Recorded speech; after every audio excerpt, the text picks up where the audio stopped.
हाँ, hello students. आज हम क्लास 9 की साइंस के केमिस्ट्री की टॉपिक मोल कॉन्सेप्ट पे चर्चा करेंगे। मोल कॉन्सेप्ट को समझने के लिए हम कुछ बातें समझ लेते हैं कि जैसे जब हम किसी आर्टिकल्स को गिनते हैं, ऑब्जेक्ट को गिनते हैं, सपोज आपके बैग में 10 बुक्स हैं, हम कहते हैं इन्हें काउंट करिए, तो आप कैसे करेंगे? 1 2 3 4 5 एंड सो ऑन। इसी तरह से काउंट करेंगे। कोई दूसरा ऑब्जेक्ट हो, आपके पास एप्पल्स हो, उन्हें काउंट करने के लिए कहा जाए तो कैसे?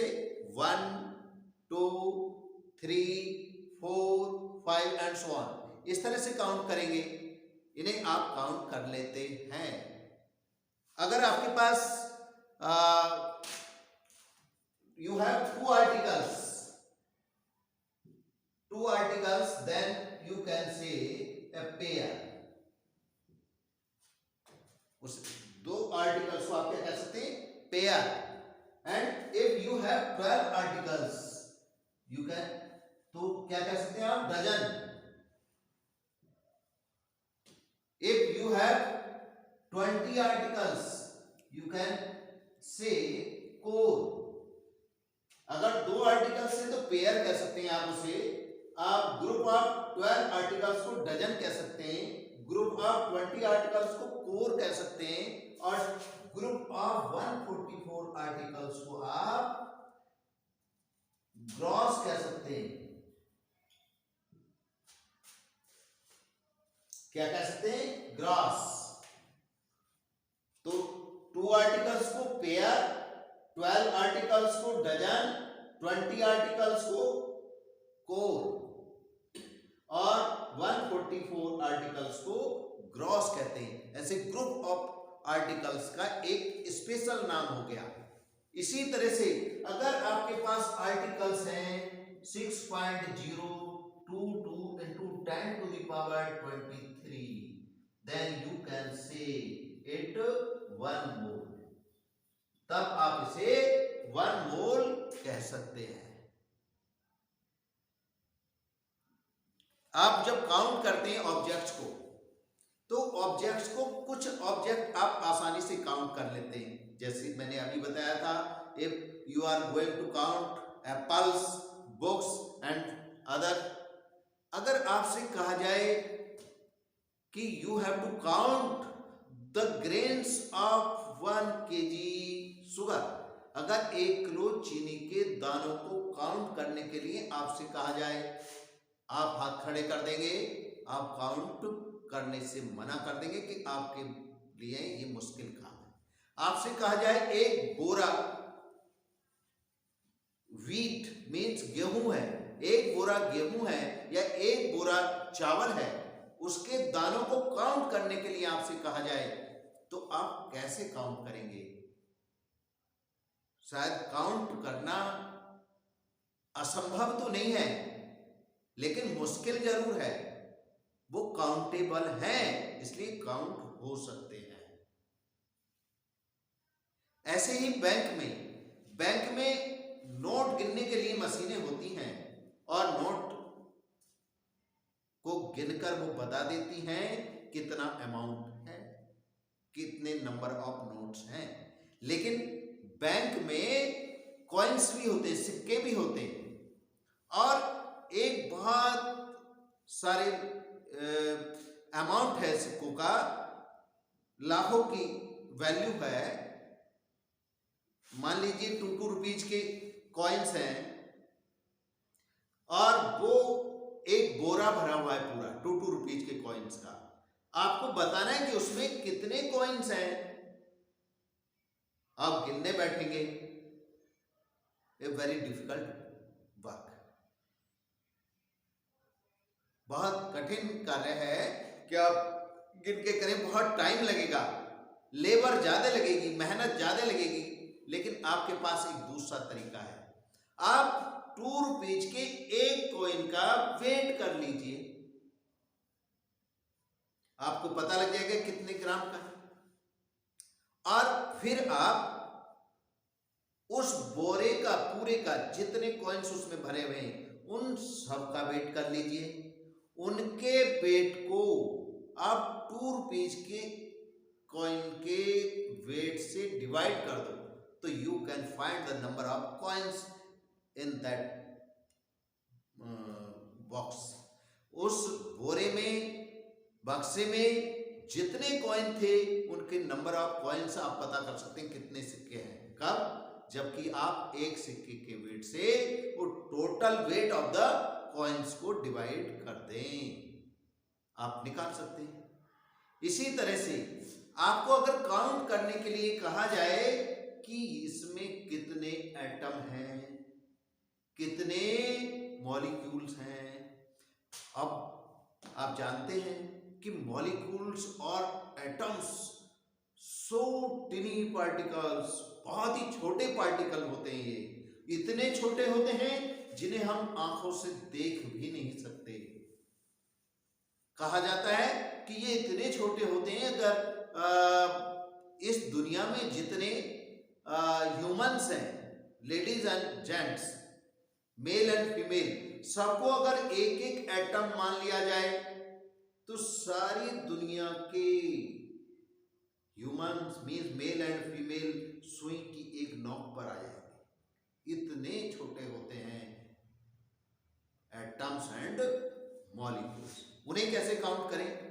उन्हें काउंट करने के लिए भी हम यही तरीका लगाते हैं। अगर हमें किसी सब्सटेंस का मास पता है तब हम उस सब्सटेंस के एक मॉलिक्यूल से या एक एटम से उस टोटल मास को डिवाइड करके हम नंबर ऑफ एटम्स पता लगा सकते हैं। तो नंबर ऑफ एटम्स या मॉलिक्यूल्स के मास में और नंबर ऑफ एटम्स में एक लिंक स्थापित किया गया।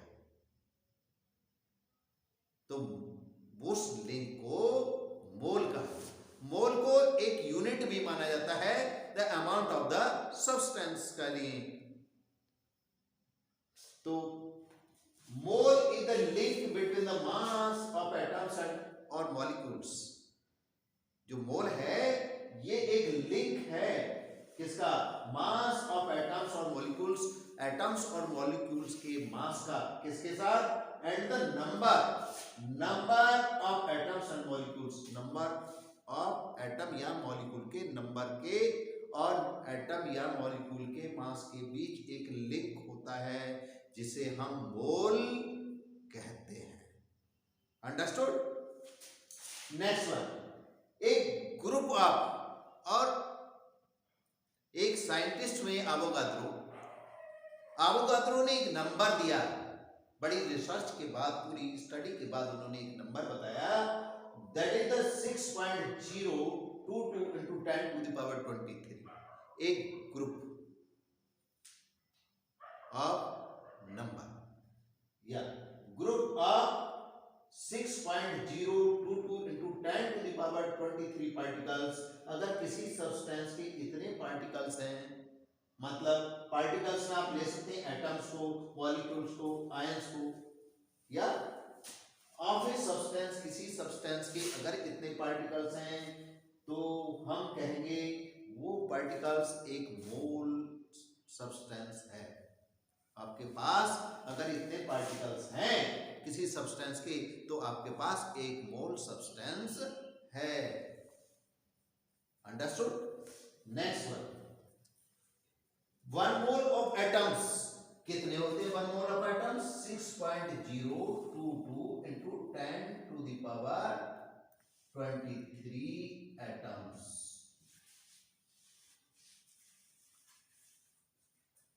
एक मोल में इतने एटम्स होते हैं।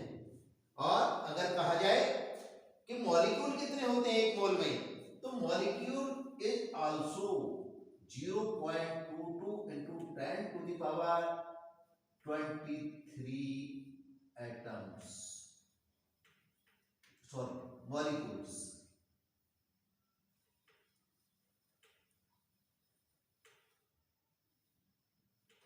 अंडरस्टूड। अब आप कह सकते हैं कि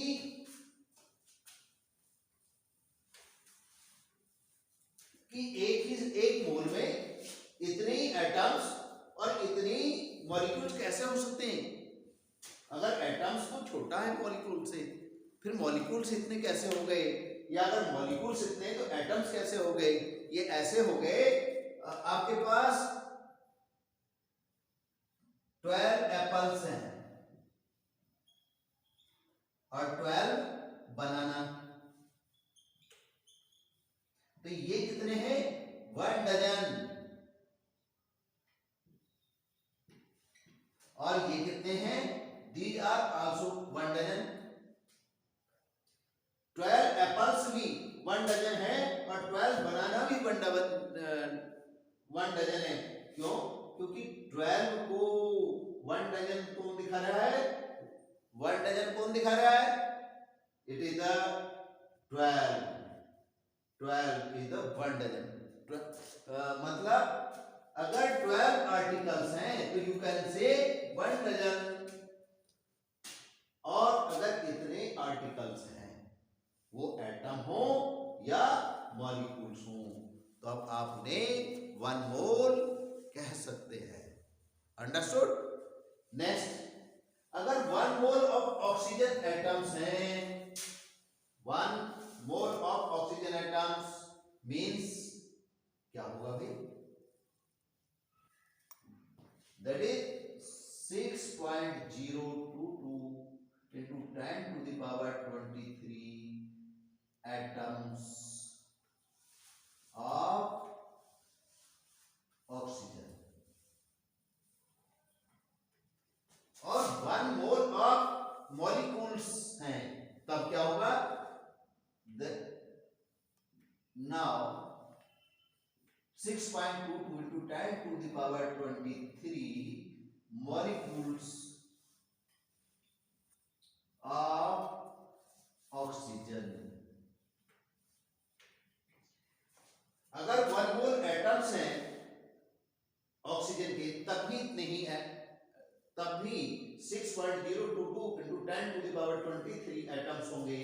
और जब 1 मोल ऑक्सीजन ऑफ मॉलिक्यूल्स हैं, तब भी उसमें जो पार्टिकल्स का नंबर होगा that is the 6.22 into 10 to the power 23 molecules of oxygen।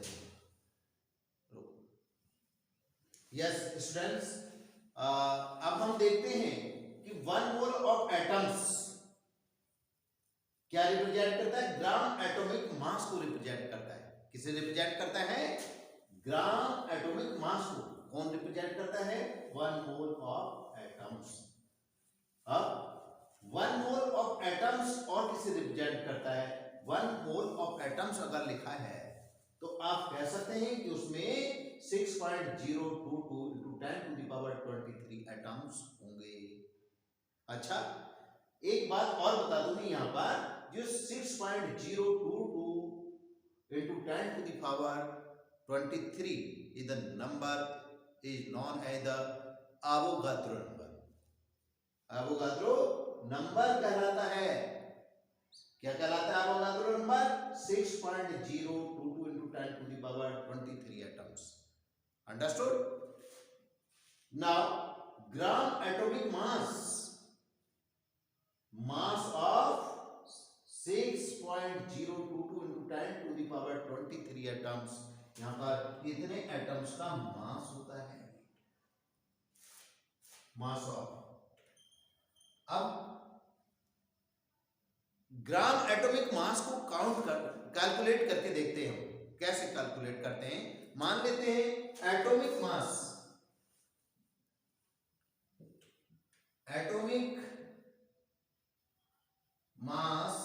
Of oxygen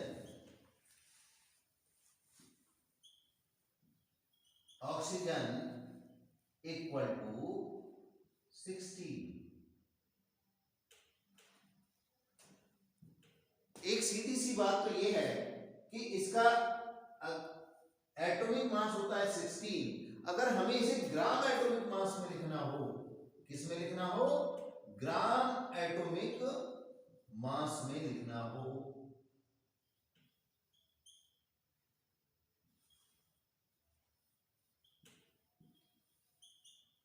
that is इसके साथ ग्राम जोड़ देंगे।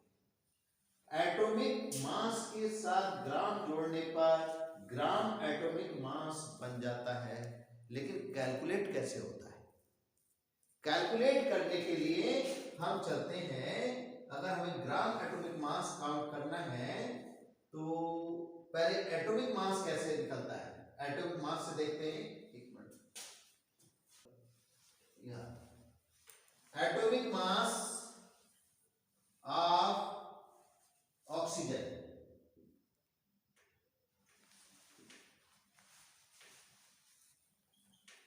इक्वल 16। लेकिन 16 आया कैसे? अब हम जानते हैं जो न्यूक्लियस होता है, जो एटम का मास होता है, that is P and N, proton और न्यूट्रॉन से बनता है। तो प्रोटॉन कितने होते हैं? 8। ऑक्सीजन के अंदर 8 प्रोटॉन और 8 न्यूट्रॉन होते हैं। मतलब ये जो है 8 प्रोटॉन प्लस 8 न्यूट्रॉन से बनता है 16 यूनिट। अगर यू लिखा है तो यूनिट, एटॉमिक यूनिट। तो एक ये होगी, और जो एक प्रोटॉन का मास होता है, mass of proton 1.67 into 10 to the power -24 gram होता है। कितना होता है? 1.67 into 10 to the power -24 gram होता है। इनके दोनों के मास में थोड़ा सा माइनर डिफरेंस होता है, तो लेकिन वो इतना कम है कि हम इसको काउंट नहीं करते, और इसका मास भी लगभग इतना ही ले लेते हैं। अंडरस्टूड? तो यहां से हम दोनों का मास इक्वल है, तो इसे हम 16 into 10 to the power 1.67 into 10 to the power -24 gram ले लेते हैं। अंडरस्टूड? अब 16, अब हमें निकालना है कितने एटम का मास निकालना है। हमें ग्राम एटॉमिक मास के लिए कितने एटम का मास चाहिए? तो atomic mass of 6.022 into 10 to the power 23 atoms. तो इससे मल्टीप्लाई करनी पड़ेगी 6.022 into 10 to the power 23 into 16 into 1.67 into 10 to the power -24 ग्राम। अगर अब हम इनकी मल्टीप्लाई करते हैं 6.022, पहले मैं 16 लिख लेता हूँ, 16 into 6.022 into 10 to the 1.67 into 10 to the power 23 into 10 to the power -24 gram. इसकी जब कैलकुलेशन करेंगे हम, तो इन दोनों की मल्टीप्लाई आती है 10.05 इंटू, यहां से बचता है 10 टू द पावर -1, या अब हम -1 को करते हैं तो ये आ जाता है 16 इंटू 1.005 ग्राम। अब ये इनकी मल्टीप्लाई करते हैं तो that is near about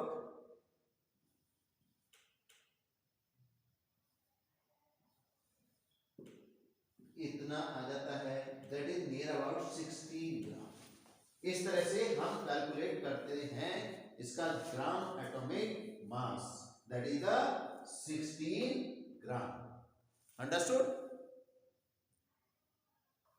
hello students, हाँ अभी हम atomic mass, gram atomic mass count करना सीख रहे थे।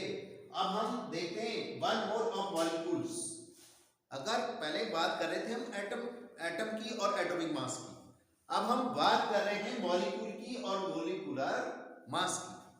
तो 1 मोल ऑफ मॉलिक्यूल्स इक्वल होता है ग्राम मॉलिक्यूलर मास। अगर लिखा है 1 मोल ऑफ मॉलिक्यूल्स तो रिप्रेजेंट करता है वो ग्राम मॉलिक्यूलर मास को। और 1 मोल ऑफ मॉलिक्यूल्स में कितने मॉलिक्यूल्स होते हैं आप जानते हैं, कई बार बताया गया अभी तक 6.022 into 10 to the power 23 molecules होते हैं। किसमें? 1 मोल में इतने मॉलिक्यूल्स होते हैं। अब gram molecular mass, gram molecular mass का मतलब होता है mass of 6.022 into 10 to the power 23 molecules. इतने मॉलिक्यूल्स का मास जो होगा वो ग्राम मॉलिक्यूलर मास होगा। क्या आप मॉलिक्यूलर मास काउंट करना जानते हैं? देखिए कैसे काउंट करते हैं। Molecular mass of H2O, H2O means water,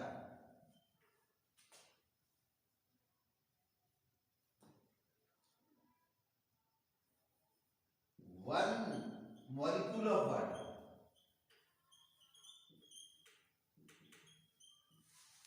equal atomic mass of H means hydrogen, 2 atom है तो 2 से मल्टीप्लाई हो जाएगी, plus atomic mass of oxygen. Hydrogen का एटॉमिक मास कितना होता है? 1 into 2 प्लस ऑक्सीजन का कितना होता है? 16, तो 2 plus 16 इक्वल 18 यूनिट।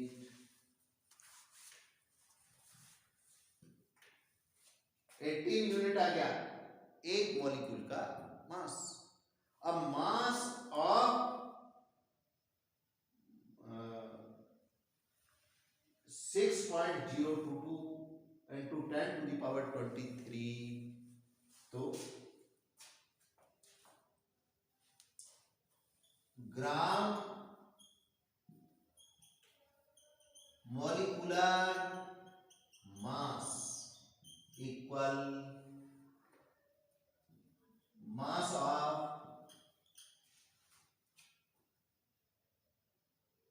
6.0। एक तरीका ये भी है कि जो उसका मॉलिक्यूलर मास आता है एक मॉलिक्यूल का, उसके साथ अगर हम ग्राम लगा दें तो वो ग्राम मॉलिक्यूलर मास हो जाता है।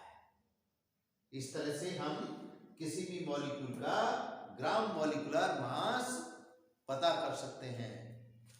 और आगे बढ़ने के लिए हम कुछ अब प्रॉब्लम्स लेते हैं कि कैसे नंबर ऑफ पार्टिकल्स और मास ऑफ पार्टिकल्स में रिलेशन काउंट करें। या स्टूडेंट्स अब हम कुछ प्रॉब्लम्स लेते हैं और प्रॉब्लम्स को सॉल्व करके देखते हैं नंबर ऑफ एटम्स में और मोल्स में क्या रिलेशन है, या नंबर ऑफ एटम्स और मासेज में क्या रिलेशन है, क्या लिंक है, उस पर डिपेंड क्वेश्चन हम करते हैं। Calculate the mass of 12.044 into 10 to the power 25 molecules of oxygen O2। O2 का मतलब है कि ये मॉलिक्यूल है, मॉलिक्यूल्स लिख भी दिया गया है, तो हम मॉलिक्यूलर मास निकालेंगे। मॉलिक्यूलर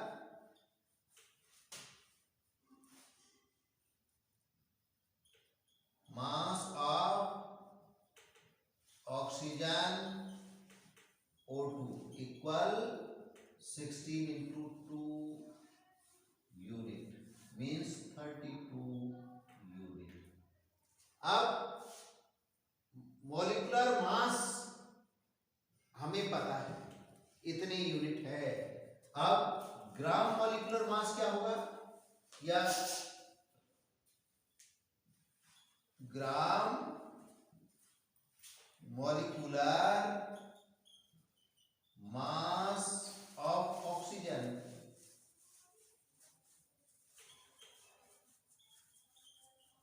equal 32 ग्राम। 32 ग्राम होगा इसका gram molecular mass. Gram molecular mass का मतलब है तो mass of 6.022 into 10 to the power 23 molecules of oxygen equal 32 grams। या तो mass of one molecule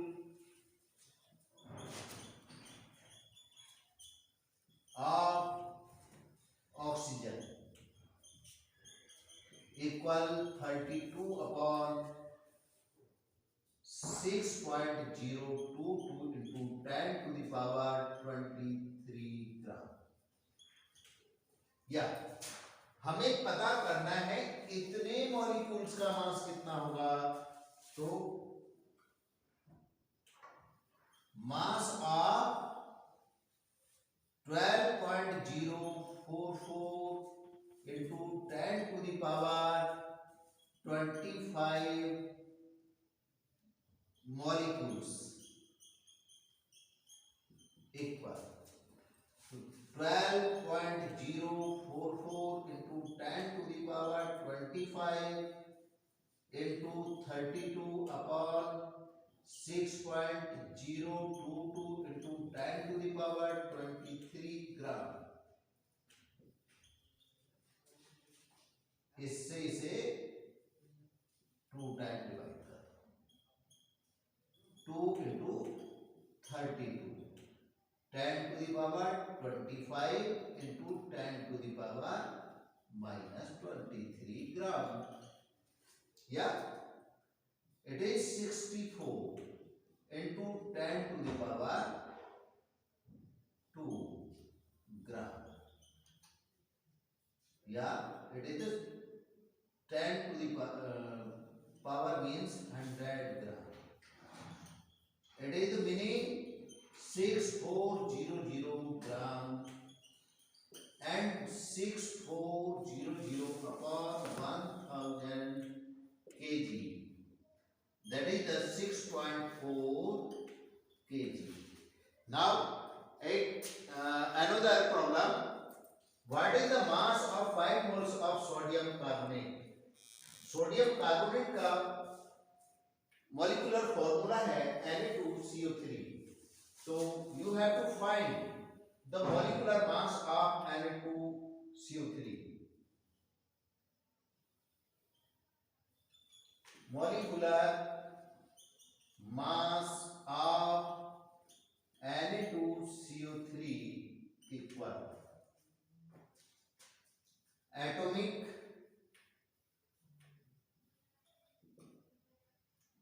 mass of Na plus atomic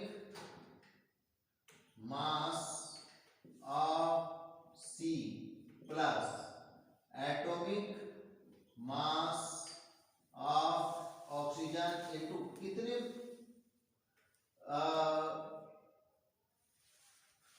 atom है इसमें 3, therefore you have to multiply by 3। now atomic mass of Na is 23 plus carbon is 12 plus 16 into 3, 23 and 12 is 35 and it is here is something mistake, and 2 you have to multiply by 2 here plus you have to multiply this, is the 46 and 12 plus 48, it is 100 and gram. What is 106 gram? Sorry, not gram, it is the unit. Gram molecular mass of Na2CO3. Na2CO3 का gram molecular mass कितना होगा? 106 ग्राम. पहले हमने यहीं पे ग्राम लगा दिया था, दैट इज रॉन्ग, क्योंकि मॉलिक्यूलर मास है उसके साथ यूनिट लगेगी, और जब ग्राम यहां आ गया अब ग्राम यहां भी आ जाएगा. अब आपको क्या पता करना है? ये ग्राम मॉलिक्यूलर मास कितने का मास हो गया? Mass of 1 mole of Na2CO3 equal 106 gram, and mass of 5 moles, 5 mole of Na2CO3. हमें 1 मोल का मास कितना? तो 5 मोल का 5 into 106 gram, that is the 530 gram. That is the answer of these questions. You can solve many problems according the relation between number of particles and the amount of mass.